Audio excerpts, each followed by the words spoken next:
सिद्धेश्वरला आले. खूप गर्दी आहे का सिद्धेश्वरला.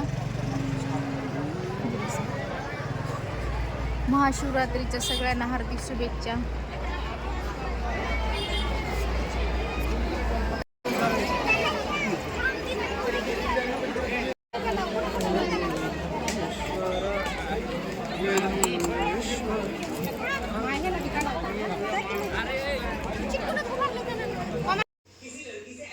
किचन आवरून घेतलं. आता चहा केला होता. आज उपवास आहे.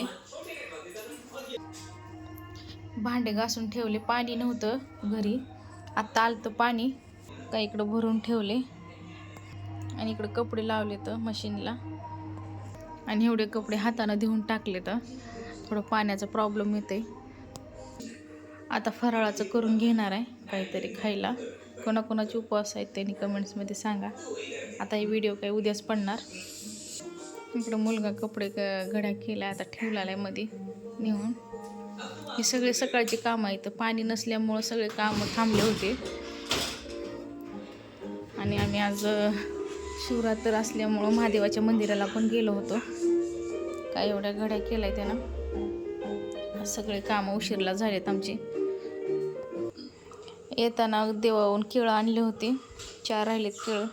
आता खाऊन घ्यायचे तेवढे केळं.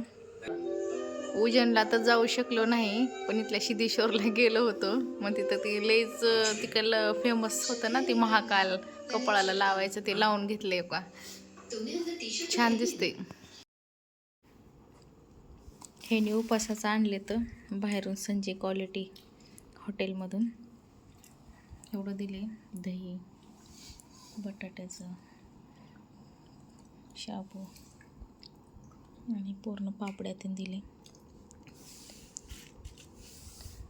बटाट्याचं कसं वाटते खायला? छान छान लागायला का? क्वालिटी कशी आहे? संजय क्वालिटी म्हणतात कशाला मग, आहे की नाही? मस्त एकदम भारी. या खायला सगळेजण फराळाचं. येतो कधी? आता लगेच. बरं खावा मग.